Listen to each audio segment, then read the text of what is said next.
మన వాళ్ళు చాలా మంది కూడానండి అమ్మ ప్రసాదాలు చేసి చూపించండి అని అడుగుతున్నారు. నేను ఇంతకు ముందు వీడియోస్ లో ముఖ్యంగా చేసుకునే ప్రసాదాలన్నీ చేసి చూపించాను. కొత్తగా జాయిన్ వాళ్ళకి కొంచెం తెలియకపోవచ్చు, వెనక్కి వెళ్ళి చూడండి. లేదు అంటే ఇప్పుడు నేను మరలా చేసి చూపిస్తాను.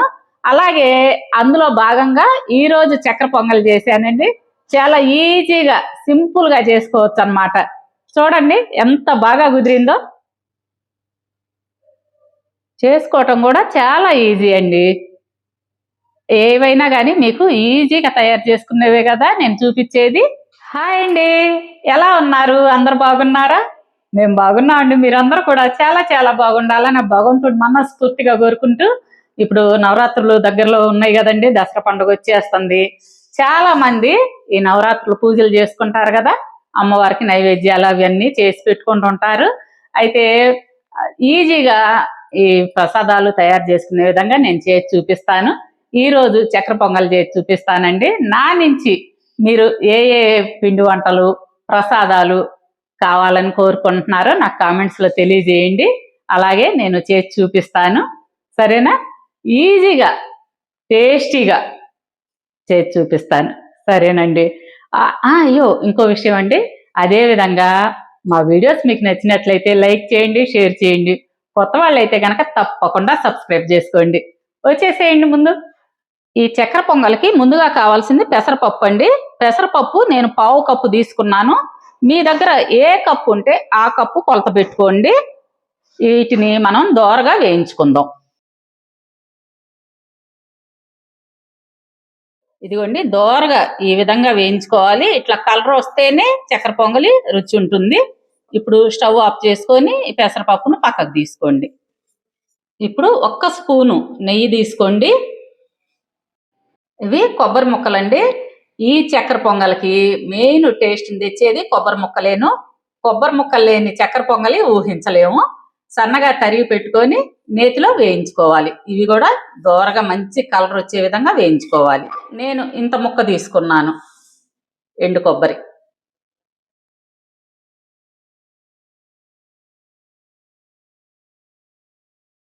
ఇదిగోండి, ఎండు కొబ్బరి ముక్కలు వేయించుకుని ఎమ్మటే జీడిపప్పు కిస్మిస్ని కూడా వేయించి పక్కన పెట్టుకుందాం. జీడిపప్పు వచ్చేసరికి మీ టేస్ట్కు తగినంత వేసుకోండి.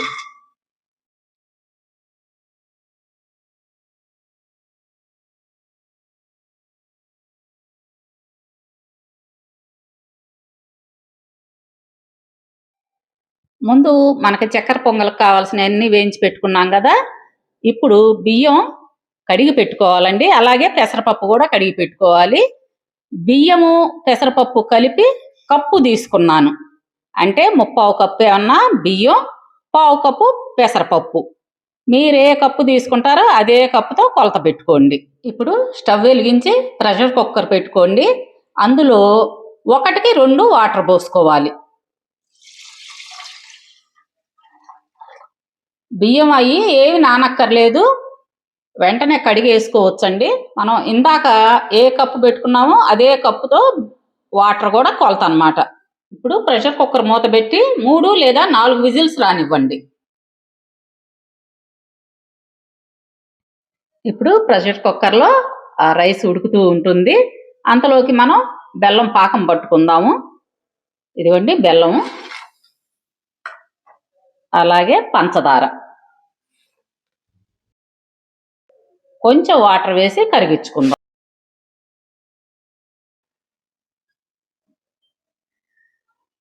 కొలత వచ్చేసరికి 1/4 కప్పు పంచదార తీసుకున్నాను, 1/2 కప్పు బెల్లం తీసుకున్నాను. చక్కెర పొంగల్ అంటారు కదా, చక్కెర కొంచెం ఎక్కువే ఉంటే బాగుంటుంది. అయితే కొంతమంది ఏం చేస్తారంటేనండి 1/4 కప్పు బెల్లం తీసుకొని 1/2 కప్పు పంచదార వాడుకుంటారు. అది మీ మీ ఇష్టాన్ని బట్టి వేసుకోండి. నేనైతే 1/4 కప్పు పంచదార 1/2 కప్పు బెల్లం తీసుకున్నాను. ఇది పాకం ఏం రానక్కర్లేదండి, జస్ట్ కరిగితే చాలు అన్నమాట.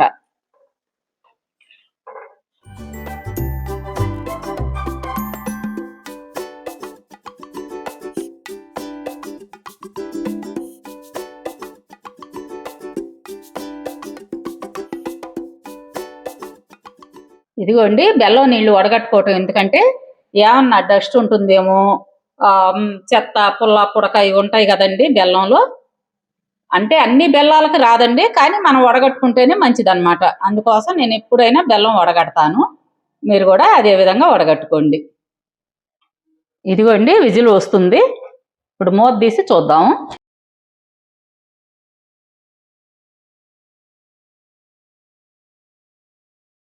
ఇదిగోండి పర్ఫెక్ట్గా ఉడికిందనమాట. ఇట్లా పలుగ్గానే ఉండాలి రైస్ అనేది. ఇప్పుడు మిగతా ప్రాసెస్ చేద్దాము. ఇప్పుడు మనం ఈ ఉడికించుకున్న రైస్ని ఇందులో వేద్దాం.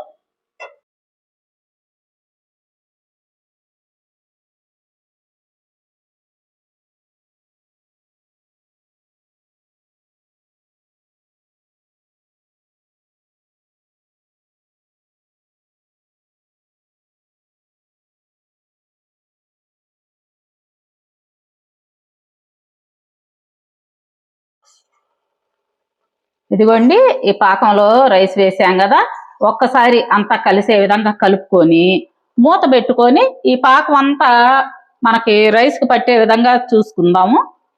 అంటే మూత పెట్టి ఒక 10 నిమిషాలు మీడియం ఫ్లేమ్ మీద ఉడికించుకుందాం.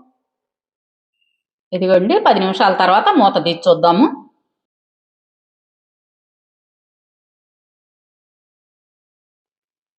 చక్కగా బెల్లం పాకం అంతా కూడా ఈ రైస్కి పట్టింది. ఇప్పుడు స్టవ్ ఆఫ్ చేసుకోండి. 1 స్పూను నెయ్యి వేసుకోవాలి. అలాగే మనం ఇందాక వేయించి పెట్టుకున్న కొబ్బరి ముక్కలు, జీడిపప్పు, కిస్మిస్, ఇలాచీ పౌడర్,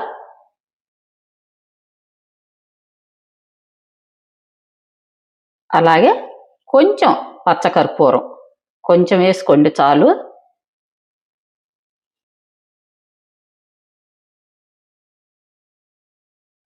ఇప్పుడు ఇదంతా కూడా బాగా కలుపుకొని వేరే సర్వింగ్ బౌల్లోకి మార్చుకుందాం. కొంచెం ఆగితే ఇదంతా కూడా పొడి పొడిగా వస్తుంది.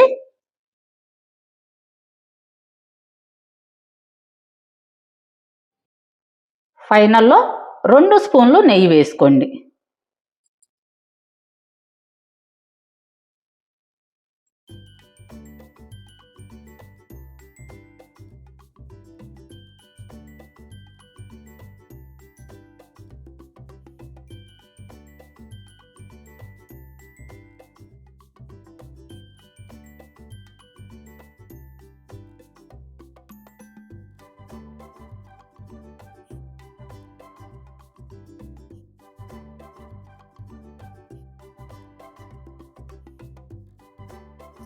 చూశారు కదా చక్కెర పొంగలి ఎంత ఈజీగా చేసుకోవచ్చో. మీరు కూడా ట్రై చేసి ఆ భగవంతుడికి నైవేద్యంగా సమర్పించండి. ఆ తర్వాత అద్భుతమైన రుచి వస్తుందండి. ఆ భగవంతుడి మహత్యమే అనుకోవాలన్నమాట. ప్రసాదాలంటే చాలా రుచిగా ఉంటాయి. మీరు ట్రై చేయండి తప్పకుండాను. సరేనండి, ఉంటాను. రేపు ఒక మంచి వీడియోతో మిమ్మల్ని కలుస్తాను. అది కూడా మీకు యూజ్ అయ్యే వీడియోతో. సరేనా? బాయ్ అండి.